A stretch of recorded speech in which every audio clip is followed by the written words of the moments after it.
Hello, welcome back to Channel of Motorbike Nonsense. I'm really sorry about the slightly clickbaity headline, but it's sort of true. I didn't really know what else to say. This is a vlog, it is not a review. I'm just here out for a ride. I've got to take this Yamaha MT10 back to its owners, Yamaha, and I'm going to take you along for a little bit of the ride. So yeah, you're going to join me on this 165 horsepower super sausage, which makes lots of great noises, while we talk about life, the universe, motorbikes, touring, and yeah, possibly selling my bike, which is heartbreaking. No, is it heartbreaking? No, it's not really, it's just a machine. As usual, I don't get the people that refer to motorbikes and cars as human beings, because they're not.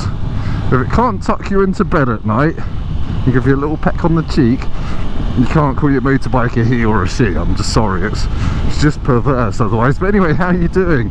Welcome back. I've not done a vlog in a while. It's been a barrage of actual decent content for once. Apologies, that was very unexpected, wasn't it? But yeah, I am the owner of 2021 KTM 1290 Super Adventure S. It's been on the channel a little bit, and that is my main motorbike when I'm not riding press bikes, but I think I'm gonna sell it. And the reasons for this are I just like a change. I've had that bike for a year and a half now, but I usually keep bikes for a year and a half, 2 years max, and then I try so many new bikes. There's always something on the horizon. I think, oh, do you know what, I actually want to own one of these. And can you guess what it is that I want to change my KTM for? I'm not 100%, this is not definitely happening. I still need to actually work out if I've got any money. I kind of want to get one of these. But I've never owned a Yamaha. I've never ridden an MT10 until 2 weeks ago, and I knew from the first day of riding it I kind of wanted one, because it's such a nice road bike. It's crazy fast, makes great noises, yet it isn't so firm and uncomfortable that I want to tear my legs off and stick them up my own bum hole after 30 miles in the saddle. So yeah, want an MT10, people. I'm not sure if I'm going to get one, but stay tuned, hopefully I will. And if I'm going to get one, I want one soon, because drumroll, touring drumroll, I'm not going on a European tour this year. Boo! I am as gutted about that as probably you are. I quite enjoyed doing European tour videos last year, and I'm not going to get to do it this year simply because of life, money. But most importantly, mates. All my motorbike mates, they don't really have the means to go to Europe even for a short weekend this year, and I kind of don't really either, if I'm honest. So we're going to go to Wales instead. So there will be some touring action happening in a month or so, but it'll be around Wales. And I went to Wales for the first time in years and years back in April for a video on one of my car channels, and it reminded me of how beautiful Welsh roads are, and how impeccably tarmacked so many of them are, even the ones that are just basically Roman goat tracks that the barbarians and the hordes of European people marched down thousands of years ago, and now basically like a little bit of the Nürburgring. It's great. I don't know, they must have got a load of EU money to tarmac every inch of their country with high quality tarmac, and I just thought, you know what, I'm going to go back to Wales. And in my head, it's not as exciting as going to Europe, it's not as exciting as getting off the Eurotunnel and doing a 500-mile day on motorways to get to mountains, but hey, it's closer, it'll be a bit cheaper, and I think it will still be amazing if it's not raining. So yeah, that's the plan. So as usual, if you've got any good Welsh routes, let me know in the comments. I've kind of done the Brecon Beacons, the southern bit of Wales. I think you're meant to call it Vranai Brechinioch now, excuse my Welsh, and I think I want to do more of the middle and the north of Wales. So if you know any good biking roads up there, do hit me up in the comments. I'd love to hear your suggestions.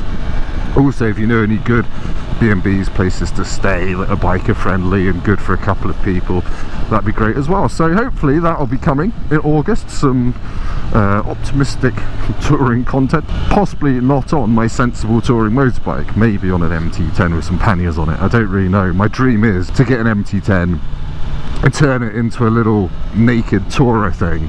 Yamaha did that when this bike first came out, but they dropped it quite quickly. I don't really care about screens, I just want some luggage. I've got some Krieger bags, I might break them out.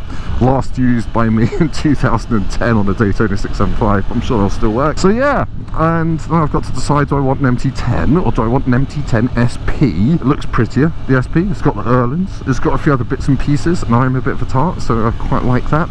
But nothing is final. As you probably also know, I've been looking at KTM 890 SMTs. I've just watched Lamb Chops' brilliant first ride on that, lucky boy. He obviously nagged KTM more than I did. He got the first ride in the country.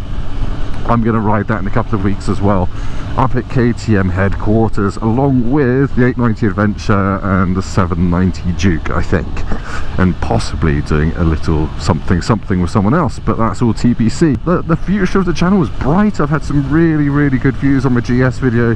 Thank you if you watched my full GS review.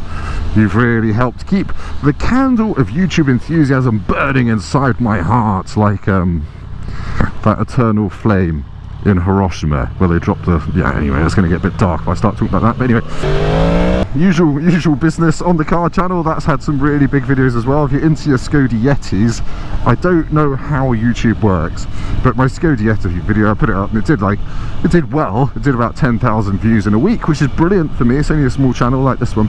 And then 2 weeks later it just went mad and YouTube started shoving it down everyone's throats like some kind of content foie gras. And now it's on like 250,000 views, and again, that really helped the car channel. That's now over 20,000 subscribers. Hooray! So yeah, my aim is at some point to be able to make a living off this. It'd be really nice to, you know, ride motorbikes for a living, do the journalism thing for a living, and be my own boss for a bit. But that is some way away, and frankly, it's quite a boring thing to talk about. So should we talk about motorbikes? Things I've ridden lately that have really excited me. This is an odd one, but I rode an S1000RR through downtown Berlin, and it was very inappropriate bike and location matching thing, and I didn't really get much above some miles an hour, and but it just reminded me of what a good bike the S1000RR is if you want a ridiculous race bike that can also commute. And I was nipping through Berlin traffic on it, and you forget how narrow sports bikes are and how that just makes them brilliant commuters if you can hold on to them with your thighs so the weight doesn't go through your wrists. But hey, we've all got strong wrists, haven't we? Anyway, that was an impressive bike. I went to Berlin with BMW for a weekend of drinking, a tiny bit of riding, the factory tour video that went up, and a celebration of their 100 years. And it was really quite something. There was a big beer hall. They closed all the factories so people could come over from China, Brazil, to enjoy the 100th birthday celebrations, and they gave us each like 2-litre glasses of beer. And there was a group of people from the factory in China who I guess hadn't really gone out of China much, and they were enjoying themselves after 2 litres of beer. But it was heartwarming. It was on the dance floor with this amazing covers band called JCB, just a cool band, and they did everything from like Van Halen to like 90s dance music, and it was very 90s noughties themed. They knew their audience, and there was a 60-year-old German man with a big handlebar moustache at the front just going like this. Just go like this all night. And then there were some Argentinian factory workers. It was an international evening of debauchery and dancing, and it was hilarious. Doesn't make up for the fact they haven't sold me R18s, but whatever. Up here is Bell and Colville, which is a very nice Lotus, McLaren, everything dealer. Morgan as well, look at that, lots of lovely Morgans and Loti. There's a few Amiras there. Apparently Lotus, that's the car to save Lotus, but they only sold 600 cars last year because they just can't make enough of them, which is a bit sad because I think they're going to have to do some job cuts, but that's probably not why you're watching a motorbike video, is it? Yes, back to touring on a naked. I haven't done it for years and years. I think the last naked bike I had that I toured on was a Speed Triple in 2011, and I don't remember anything bad about it other than I had a Triumph top bag thing, tank bag, and the magnets weren't that strong, so on some really bumpy roads you'd find yourself having to kind of catch your pants and your jimmy jams while trying to one-hand a bike over a bumpy French farm track. But yeah, I don't remember having any niggles or anything, being uncomfortable. I like big naked bikes like this MT10. It's just not uncomfortable. I'm not bent up. The Tuono is a little bit too committed for me. It's definitely got roots as a race bike, and you really feel it from the saddle.